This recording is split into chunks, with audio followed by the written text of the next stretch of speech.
आखिर मरते समय शकुनी ने दुर्योधन को कौन सा सच बताया।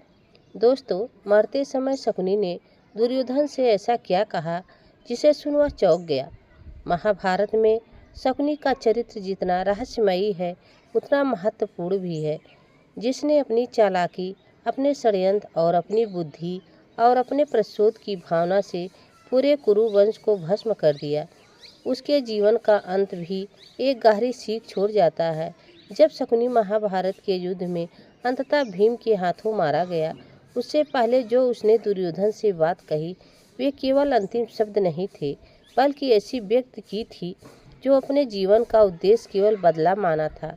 कुरुक्षेत्र की भूमि पर रक्त की नदी बह रही थी। आकाश में सूर्यास्त होने को था। चारों ओर मृत्यु की गंध फैली हुई थी। महाभारत का युद्ध अब अपने अंतिम पलों में था। कौरव सेना अब टूट चुकी थी। भीम ने अधिकांश योद्धा को मार डाला था। अब केवल जो कुछ ही योद्धा शेष बचे हुए थे। दुर्योधन, कृपाचार्य, अश्वत्थामा और गांधार का राजा शकुनी यह जानता था अब अंत निकट है। उसकी आंखों में थकान थी, परंतु दुर्योधन को बचाना और अपनी प्रतिशोध की कथा को पूरा करने की जिद उसके अंदर अभी भी जिंदा थी। रात का समय था। युद्ध के मैदान के एक कोने में दुर्योधन और शकुनी खड़े थे। चारों ओर मृत शरीर पड़े थे। हवा में दर्द की चीखें घुली हुई थी। दुर्योधन ने शकुनी की ओर देखा और कहा, मामा, अब सब समाप्त हो गया है। जिनके बल पर मैंने ये युद्ध लड़ा वे सब अब मर चुके हैं। मेरे भाई, मेरा सेनापति, मेरे गुरु सब चले गए हैं। अब केवल हम बचे हैं। क्या यही तुम्हारे चालों का परिणाम था? क्या यही विजय थी जिसका तुमने मुझसे वादा किया था? शकुनी की आंखों में गहरी उदासी थी, परंतु उसकी ओठों पर एक हल्की मुस्कान भी थी। उसने कहा, याद रखो दुर्योधन, मैं तुमसे कभी विजय का वादा नहीं किया था। मैंने तुम्हें केवल वह रास्ता दिखाया था जिस पर चलकर तुम अपना भाग्य खुद तय कर सको। मेरा उद्देश्य कभी हस्तिनापुर का सिंहासन नहीं था। मेरा उद्देश्य केवल प्रतिशोध था और वह मैं पा चुका हूँ। दुर्योधन ने क्रोधित स्वर में कहा, तुमने अपने प्रतिशोध के लिए मेरे पूरे परिवार को नष्ट कर दिया। मेरे भाई मारे गए, मेरे मित्र चले गए और अब मैं भी मृत्यु के द्वार पर खड़ा हूँ। क्या यही न्याय था? शकुनी ने गहरी सांस ली और कहा, दुर्योधन, जब मैं गांधार का राजकुमार था तब मेरा परिवार हस्तिनापुर के राजनीति का शिकार हुआ था। मेरी बहन गांधारी को जबरन अंधे राजा धृतराष्ट्र विवाह करना पड़ा। मेरे 100 भाई भूख से मरे क्योंकि हस्तिनापुर ने हमें कैद में रखा। तब मैं प्रतिज्ञा की थी कि मैं इस वंश को उसी पीड़ा का स्वाद चखाऊंगा जो मैंने झेली थी। तुम मेरे मोहरे थे, शिष्य नहीं। तुमने वह किया जो मैं चाहता था और अब जब यह वंश समाप्त हो रहा है, मेरा प्रतिशोध पूर्ण हुआ है। मैं मरूंगा पर संतोष के साथ। दुर्योधन की आंखों से आंसू निकल पड़े। उसने कहा, मामा, यदि तुम यह सब पहले कहते तो मैं कभी इस युद्ध में नहीं उतरता। मैं पांडवों से द्वेष रखता था, पर मैं अपने कुल के नाश की कामना नहीं रखता था।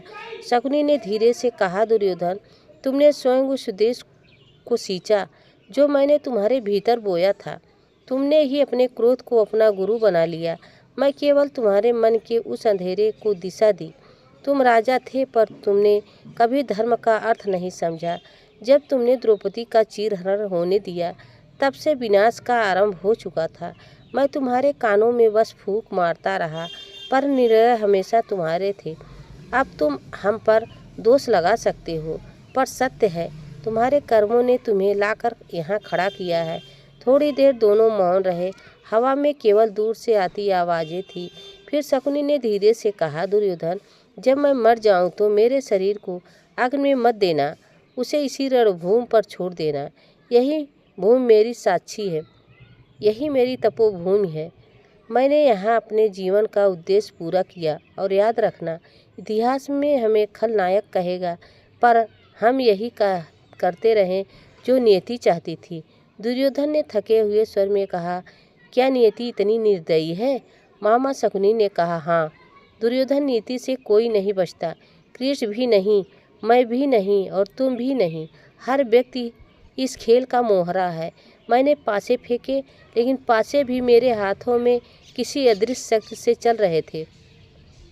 आज सोचो, मैं नहीं होता तो क्या तुम वही दुर्योधन होते जो दुनिया जानती है? नहीं, मैं वह छाया था जो तुम्हारे भीतर के अहंकार को जीवित रखती थी, और अब जब वह अहंकार मरा है, मैं भी मरने जा रहा हूँ। यही इस कथा का अंत है।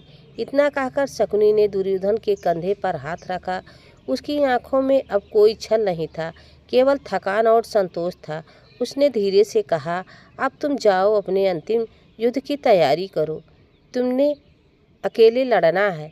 मैं अब इस धरती पर बहुत देर तक नहीं रुक सकता। सुबह जब युद्ध आरंभ हुआ, भीम ने शकुनी को चुनौती दी। शकुनी जानता था उसका अंत निश्चित है, पर वह रणभूमि में कदम रखा। भीम ने अपनी गदा प्रहार से शकुनी को घायल किया।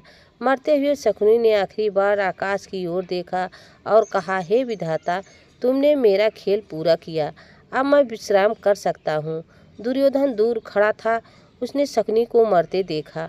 उसकी आँखों से फिर आंसू बह निकले।